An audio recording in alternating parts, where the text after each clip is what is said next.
오늘은 우리 비트코인 호들러들에게 상당히 중요한 이야기를 해보려고 합니다. 바로 2027년 1월 1일부터 시행될 예정인 크립토 자산, 흔히 말하는 디지털 자산 과세 문제입니다. 아마 많은 분들이 이런 질문을 궁금해하고 계실 겁니다. 비트코인을 가지고만 있어도 세금을 내야 됩니까? 예전에 사게 산 비트코인을 2027년 이후에 팔면 그동안 오른 금액 전체의 세금을 내야 됩니까? 업비트에서 산 비트코인을 개인 지갑으로 옮겨도 세금이 붙습니까? 비트코인을 테더나 이더리움으로 바꾸기만 해도 매도로 보는가? 매수 가격을 증명하지 못하면 어떻게 됩니까? 오늘 영상에서는 정부가 현재까지 발표하고 법률에 반영해 놓은 내용을 중심으로 이 문제를 한번 살펴보도록 하겠습니다. 비트코인 세금 관련 10계명이라고 생각해 주시기 바랍니다. 영상을 시청하시기 전에 아직 구독하시지 않으신 시청자님들은 구독 한번 눌러주실 것을 정중히 부탁드리겠습니다. 알림과 좋아요도 한번 눌러주시고 알림 설정해 주시면 더 유익한 정보들을 찾아서 제가 제작한 영상을 더 쉽게 시청하실 수 있도록 하겠습니다. 그럼 영상을 계속 이어가겠습니다. 가장 중요한 것 먼저 말씀드리겠습니다. 2026년 8월 5일 현재 대한민국의 가상자산 과세 시행 예정일은 2027년 1월 1일입니다. 당초 2025년부터 시행될 예정이었지만 2024년 말 세법 개정을 통해서 2027년으로 2년 유예가 되었습니다. 국세청도 역시 2027년 과세 시행에 대비해서 가상자산 관련 업무를 한 곳에 모으는 전담 조직 신설을 추진하고 있다고 밝혔습니다. 따라서 현재 법이 다시 개정되지 않는다면 2027년 1월 1일 이후 발생하는 가상자산 소득부터 과세가 시작된다고 보시면 됩니다.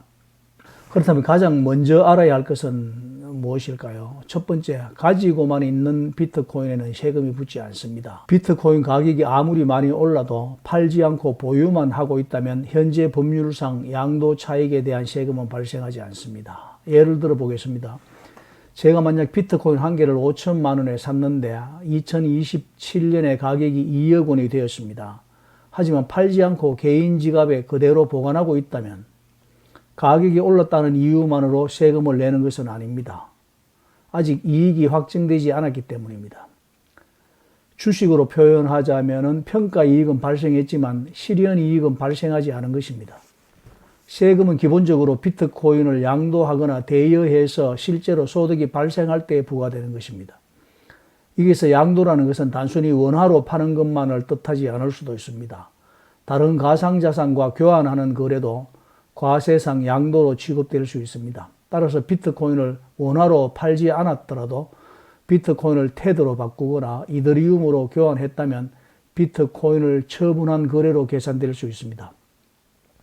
많은 투자자분들이 이 부분을 놓칠 가능성이 있죠. 나는 현금으로 출금하지 않았으니까 아직 이익을 실현하지 않았다, 이렇게 생각할 수 있지만 세법에서는 가상자산 간 교환도 양도 거래로 평가하도록 제도가 설계되어 있습니다. 둘째입니다. 세율은 기본적으로 22%입니다.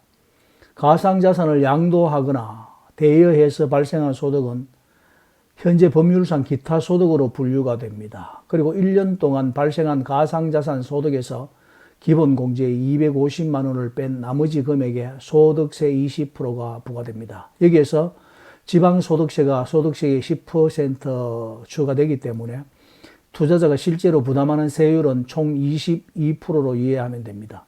계산식은 다음과 같습니다. 1년 동안의 가상자산 양도 대여 수입에서 취득가액과 거래수수료 등 필요 경비를 빼고 다시 기본공제 250만 원을 뺀 금액에 22%를 적용하는 것입니다. 예를 들어 보겠습니다. 2027년 한 해 동안 가상자산으로 1천만 원의 순이익을 얻었다고 가정하겠습니다. 여기에서 기본공제 250만 원을 빼면 과세 대상 금액은 750만 원입니다. 750만 원에 소득세 20%를 적용하면 150만 원입니다. 여기에 지방소득세 15만 원이 붙습니다. 따라서 총 세액은 약 165만 원이 됩니다. 순이익이 250만 원 이하라면 기본공제 범위 아니기 때문에 납부할 세금은 발생하지 않습니다. 중요한 것은 거래 금액의 22%를 매기는 것이 아니라 필요 경비를 제외한 순이익 중에 250만 원을 초과하는 부분에 과세한다는 것입니다. 1억 원어치 비트코인을 팔았다고 해서 1억 원의 22%인 2,200만 원을 세금으로 내는 것이 아닙니다. 매도 가격에서 인정한 취득 가액과 수수료 등을 뺀 실제 이익을 기준으로 계산합니다. 세 번째입니다. 가장 중요한 문제는 취득 가액이겠죠. 투자자 입장에서는 세율보다 더 중요한 문제가 바로 이 취득 가액입니다. 매수 원가죠. 이 매수 원가를 얼마로 인정하느냐는 문제입니다. 양도 차익은 기본적으로 매도 가격에서 취득 가액과 부대 비용을 뺀 금액입니다.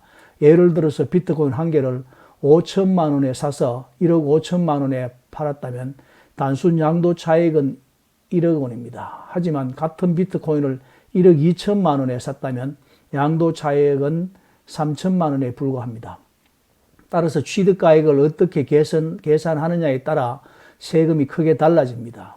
현재 마련된 신고서와 관련 규정에서는 개인의 가상자산 취득가액을 가상자산 종류별 총평균법으로 계산하도록 하고 있습니다. 총평균법이라는 말이 생소하실 텐데요. 쉽게 말씀드리면 내가 가진 같은 종류의 가상자산을 평균 얼마에 샀는가를 계산하는 방식입니다. 예를 들어서 제가 비트코인을 3차례 매수를 했다고 하겠습니다. 처음에는 5천만 원에 한 개를 샀고, 두 번째에는 1억 원에 한 개를 샀고, 세 번째는 1억 5천만 원에 한 개를 샀다고 하겠습니다. 그러면 총 3억 원을 투자해서 비트코인 3개를 산 건데요. 그렇다면 비트코인 한 개의 평균 취득 가액은 1억 원이 됩니다. 이 상태에서 비트코인 한 개를 팔 경우 어느 시점에 산 비트코인을 팔았다고 개별적으로 지정하기보다는 총평균 취득가액인 1억 원을 기준으로 필요 경비를 계산하는 방식입니다.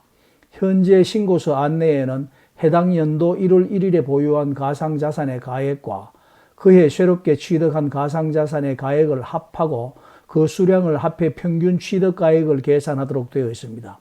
따라서 앞으로 투자자는 단순히 비트코인을 몇 개 가지고 있는지만이 아니라 평균 매수 단가와 취득 내역을 정확하게 기록해 놓는 것이 매우 중요합니다. 넷째입니다. 2027년 이전부터 보유한 비트코인은 어떻게 되는가? 이 부분은 장기 호들러들에게 굉장히 중요한 내용이겠죠. 비트코인을 2020년이나 2021년부터 보유해온 사람에게 2027년 이전의 상승분까지 전부 과세한다면 상당한 논란이 생길 수 있습니다. 그래서 법에는 2027년 1월 1일 전에 이미 보유한 가상자산에 대한 특별한 취득가액 규정이 들어 있습니다. 2027년 이전부터 보유하던 가상자산은 다음 두 가지 금액 중에 더 큰 금액을 취득가액으로 인정한다는 말입니다. 첫 번째는 실제 취득가액입니다. 두 번째는 2026년 12월 31일 당시의 시가입니다. 두 개 중 더 큰 금액을 사용합니다. 이 규정은 기존 투자자에게 매우 중요합니다. 예를 들어 보겠습니다. 제가 비트코인 한 개를 2021년에 5천만 원에 샀습니다. 그리고 2026년 12월 31일 비트코인 가격이 1억 5천만 원이었다고 가정해 보겠습니다. 이후 2027년에 비트코인을 2억 원에 팔았습니다. 실제 매수 가격인 5천만 원을 취득가액으로 사용한다면 양도 차익은 1억 5천만 원이 됩니다. 그러나 법에서는 2026년 12월 31일 시가인 1억 5천만 원과 실제 취득가액 5천만 원 중에 더 큰 금액을 사용하도록 하고 있습니다. 따라서 취득가액은 1억 5천만 원이 됩니다. 2027년 매도 가격이 2억 원이라면 과세 계산상 이익은 5천만 원으로 줄어듭니다. 즉 원칙적으로 과세 시행 전까지 발생한 상승분을 일정 부분 보호하는 장치라고 볼 수 있습니다. 반대의 경우도 생각해 볼 수 있겠습니다. 제가 비트코인을 2억 원에 샀는데 2026년 12월 31일 가격이 1억 5천만 원으로 떨어졌다고 가정해 보겠습니다. 이 경우에는 실제 취득가액 2억 원과 2026년 말 시가 1억 5천만 원 중에 더 큰 금액인 2억 원을 취득가액으로 사용합니다. 따라서 2027년 이전부터 보유한 투자자에게는 실제 취득가액과 2026년 말 시가 중 더 큰 금액을 인정하는 방식이 대체로 유리하게 작용을 합니다. 다만 여기서 매우 중요한 문제가 남아 있습니다. 2026년 12월 31일의 시가를 어느 거래소의 어느 시각 가격으로 정할 것인가, 해외 거래소 가격과 국내 거래소 가격이 다를 경우 어떤 가격을 사용할 것인가, 상장된 거래소가 거의 없는 코인은 시가를 어떻게 평가할 것인가, 이런 구체적인 평가 기준은 최종 시행 지침을 반드시 확인해야 합니다. 다섯 번째입니다. 매수 원가를 증명하지 못하면 어떻게 되는가? 가장 걱정되는 분들은 이런 분들입니다. 오래전에 해외 거래소에서 매수를 했는데 거래소가 폐업을 한 경우라든가, 다른 사람에게 가상자산을 받은 경우, 그리고 채굴이나 에어드롭을 통해서 취득한 경우가 있을 수 있습니다. 여러 해외 거래소를 옮겨 다니면서 거래 내역이 복잡해진 경우, 개인 지갑을 여러 번 이동해서 어디에서 얼마에 샀는지 확인하기 어려운 경우입니다. 현행 소득세법에는 2027년 이후 취득한 가상자산의 실제 취득가액을 확인하기 곤란한 경우 대통령령으로 정하는 일정한 방식에 따라 필요 경비를 추정할 수 있도록 하는 규정이 마련되어 있습니다. 법률은 양도가액의 50% 이하 범위에서 대통령령으로 정한 비율을 필요 경비로 인정할 수 있도록 근거를 두고 있습니다. 하지만 여기서 주의해야 합니다. 취득가액을 입증하지 못하면 무조건 매도 가격의 50%를 원가로 인정해 준다는 뜻으로 단정해서는 안 됩니다. 어떤 사유가 있을 때 취득가액 확인이 곤란하다고 인정할 것인지, 실제로 몇 %를 적용할 것인지, 어떤 증빙을 요구할 것인지가 구체적으로 정해져야 하기 때문입니다. 따라서 투자자 입장에서는 이 규정을 믿고 거래 기록을 버려서는 안 됩니다. 가능한 한 실제 취득가액을 증명하는 것이 가장 안전합니다. 여섯 번째입니다. 개인 지갑으로 옮기는 것 자체는 매도가 아닙니다. 제가 업비트에서 비트코인을 사서 트레저나 콜드카드 같은 개인 지갑으로 옮겼다고 가정해 보겠습니다. 소유자가 바뀌지 않고 내 거래소 계정에서 내 개인 지갑으로 이동한 것이라면 일반적으로 이것은 매도나 양도가 아니고 보관 장소를 옮긴 것으로 봐줍니다. 따라서 지갑으로 출금했다는 사실만으로 양도 차익의 세금이 부과되는 것은 아닙니다. 그러나 과세가 시작되면 다른 문제가 생깁니다. 나중에 개인 지갑에 있던 비트코인을 다른 거래소로 입금해 매도할 때 이 비트코인이 어디에서 얼마에 취득된 것인지 입증해야 할 수 있습니다. 거래소에서 출금한 날짜와 수량, 그리고 개인 지갑 주소, 트랜잭션 아이디, 다시 입금한 내역이 서로 연결되어 있어야 합니다. 그렇지 않으면 국세청 입장에서는 이 비트코인이 과거에 내가 샀던 비트코인인지 다른 사람에게 받은 것인지 해외에서 새로 취득한 것인지 확인하기 어려울 수 있습니다. 따라서 개인 지갑 사용자는 보안뿐만 아니라 세무상 기록 관리도 중요해집니다. 지갑으로 이동한 거래는 블록체인에 기록될 수 있지만 블록체인은 그 주소의 실제 소유자가 누구인지까지 자동으로 증명해 주지는 않습니다. 그래서 거래소 출금 내역과 지갑 주소의 소유 관계를 투자자가 스스로 정리해 둘 필요가 있습니다. 일곱째입니다. 해외 거래소라고 해서 과세에서 벗어나는 것은 아닙니다. 바이낸스나 코인베이스 같은 해외 거래소를 이용하면 한국 국세청이 알 수 없을 것이라고 생각하는 분들도 있습니다. 하지만 해외 거래소를 이용했다는 이유로 한국 거주자의 신고 의무가 사라지는 것은 아닙니다.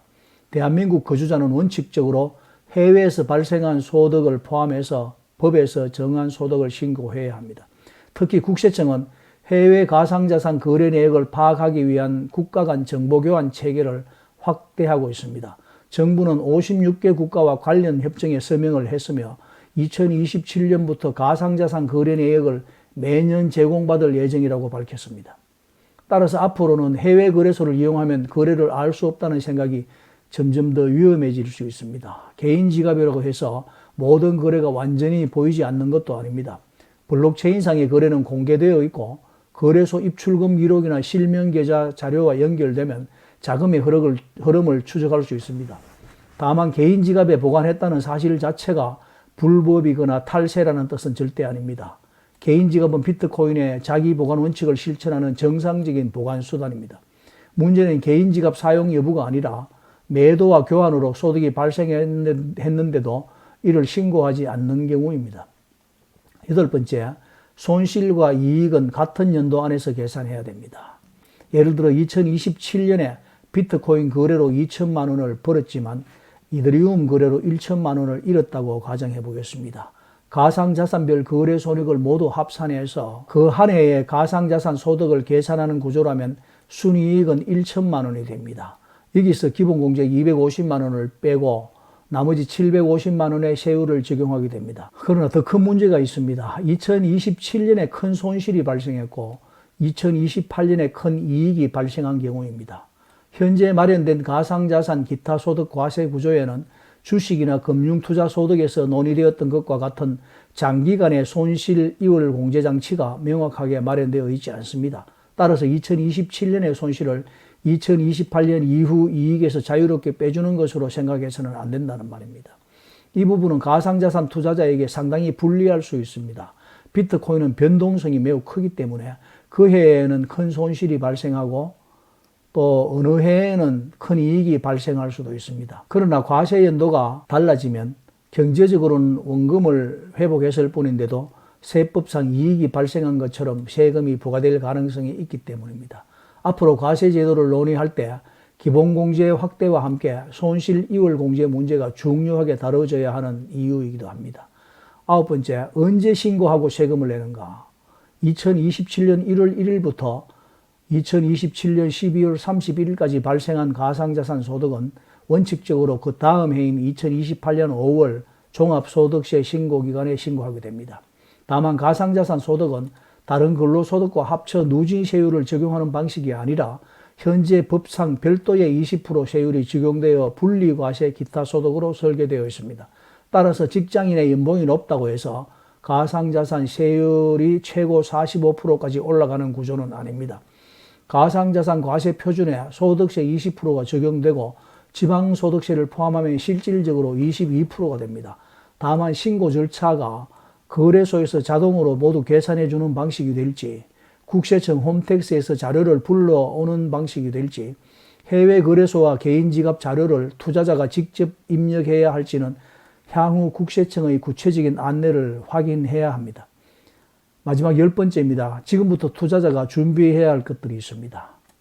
자, 그렇다면 우리 투자자들은 2027년 과세를 앞두고 무엇을 준비하면 되겠습니까? 첫 번째, 거래 내역을 내려받아 보관해야 됩니다. 업비트나 빗썸, 코인원과 같은 국내 거래소뿐만 아니라 해외 거래소의 매수, 매도, 입출금 내역도 가능하면 엑셀이나 CSV 파일로 받아두는 것이 좋습니다. 거래소가 영원히 존재한다는 보장은 없지 않습니까?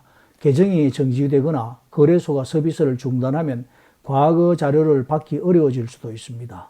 둘째로 원화 입출금 내역을 잘 보관해야 합니다. 은행에서 거래소로 송금한 내역이나 거래소에서 은행으로 출금한 내역은 자금의 출처와 거래 흐름을 설명하는 중요한 자료가 됩니다. 세 번째, 개인 지갑 이동 내역을 정리해야 합니다. 어느 거래소에서 어느 날짜에 몇 개의 비트코인을 어느 지갑 주소로 출금했는지 기록해야 됩니다. 트랜잭션 아이디와 지갑 주소도 함께 보관하는 것이 좋습니다. 넷째, 가족 간 이전은 특히 주의해야 합니다. 부모가 자녀에게 비트코인을 보내거나 배우자에게 이전하면 단순한 지갑 이동이 아니라 정유로 판단될 수 있습니다. 이 경우 가상자산 양도소득세와는 별개로 정유세 문제가 발생할 수 있습니다. 따라서 가족의 지갑으로 보낼 때는 우리 가족이니까 괜찮겠지라고 가볍게 생각해서는 안 됩니다. 다섯째, 2026년 12월 31일 보유 수량을 정확하게 확인해 두어야 합니다.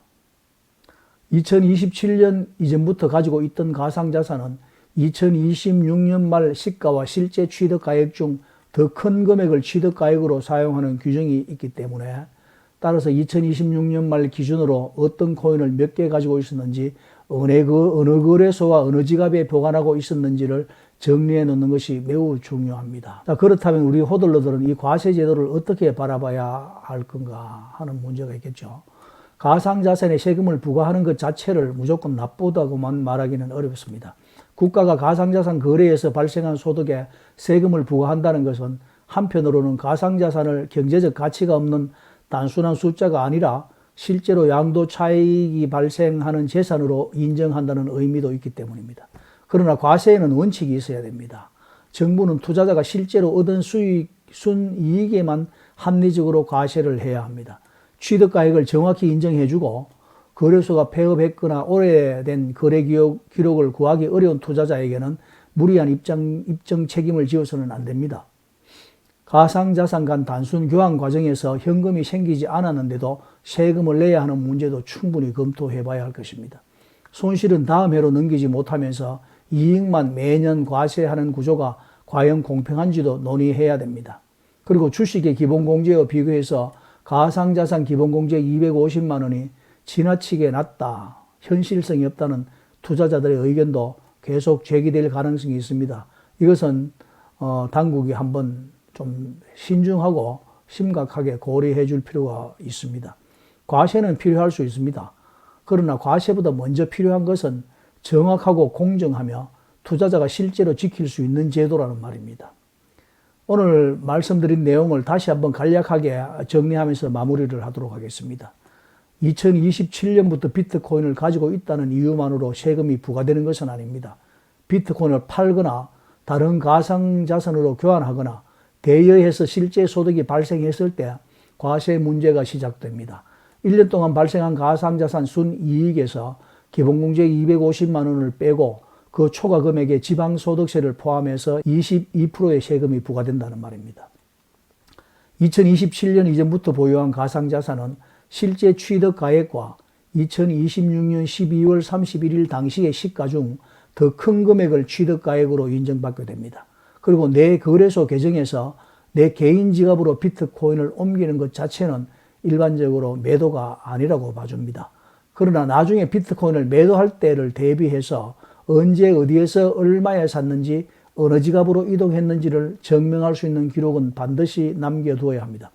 해외 거래소와 개인 지갑을 사용한다고 해서 과세 대상에서 자동으로 제외되는 것은 아닙니다. 결국 앞으로의 가상자산 투자는 얼마에 사고 얼마에 팔았는가 뿐 아니라 그 과정을 얼마나 정확하게 기록했는가가 매우 중요해지는 시대가 될 것입니다. 비트코인에는 중앙관리자가 없습니다. 하지만 세금에는 증명할 수 있는 기록이 반드시 필요합니다. 비트코인은 우리에게 믿지 말고 검증하라고 합니다. 가상자산 과세 시대에는 여기에서 한 가지 더 우리가 고려해야 될 것이 있습니다. 기억에만 의존하지 말고 기록을 하라. 오랫동안 비트코인을 보유해온 호들러일수록 자산을 안전하게 보관하는 것만큼이나 그 자산의 역사를 함께 보관해야 할 필요가 있습니다. 언제 샀는지, 얼마에 샀는지, 어디로 이동했는지, 그리고 지금 어디에 보관하고 있는지, 이 기록은 단순한 세금 자료가 아닙니다. 오랜 시간 내가 지켜온 비트코인이 정당하게 내 자산이라는 사실을 증명하는 또 하나의 보호장치가 될 수 있습니다. 2027년 과세가 시행된다고 해서 비트코인의 본질이 달라지는 것은 아닙니다. 비트코인의 발행량이 늘어나는 것도 아니고 누군가 비트코인 네트워크를 마음대로 통제할 수 있게 되는 것도 아닙니다. 다만 비트코인이 이제 정부도 외면할 수 없을 만큼 현실적인 그리고 경제적 자산이 되었다는 사실은 더욱 분명해지고 있습니다. 하지만 과세가 곧 완전한 제도적 보호를 의미하는 것은 아닙니다. 정부는 세금을 걷는 것에 앞서서 투자자가 실제로 얻은 순이익을 정확하게 계산하고 취득가액을 합리적으로 인정해주고 손실과 이익을 공정하게 반영하는 제도를 마련해야 할 책임이 있습니다. 우리 투자자들도 무조건 불평만 할 것이 아니라 제도가 어떻게 만들어지고 있는지 계속 공부하고 지켜봐야 할 것입니다. 세법을 모른다고 해서 세금이 사라지는 것도 아니고, 그리고 우리가 준비하지 않았다고 해서 국가가 우리의 취득가액을 대신 찾아주는 것도 아닙니다. 2027년이 되기 전에 거래소 거래 내역을 내려받아 두시기 바랍니다. 은행 입출금 내역도 보관하시기 바랍니다. 개인 지갑 주소와 트랜잭션 기록을 정리해 두십시오. 그리고 2026년 12월 31일을 기준으로 내가 보유한 가상자산의 종류와 수량을 정확하게 확인해 두시기 바랍니다. 과세는 2027년에 시작될 수 있지만 우리의 준비는 지금부터 시작되어야 합니다. 비트코인을 오래 지키는 사람은 가격만 지켜보는 사람이 아닙니다. 자신의 키를 지키고 자신의 기록을 지키고 자신의 권리를 지키는 사람입니다. 이것이 다가오는 디지털 자산 과세 시대에 호들러가 갖춰야 할 새로운 자세라고 생각합니다. 저 역시 앞으로 정부의 시행령과 국세청의 구체적인 신고 지침이 발표되는 대로 빠르게 확인을 해서 여러분께 다시 자세히 전해드리도록 하겠습니다. 오늘 영상이 도움이 되셨다면 구독과 좋아요, 알림 설정 정중히 부탁드리겠습니다. 여러분의 소중한 비트코인을 안전하게 지키는 데 도움이 되는 정보를 계속해서 공유하고 전해드리도록 하겠습니다. 지금까지 비트코인 호돌이었습니다. 빰.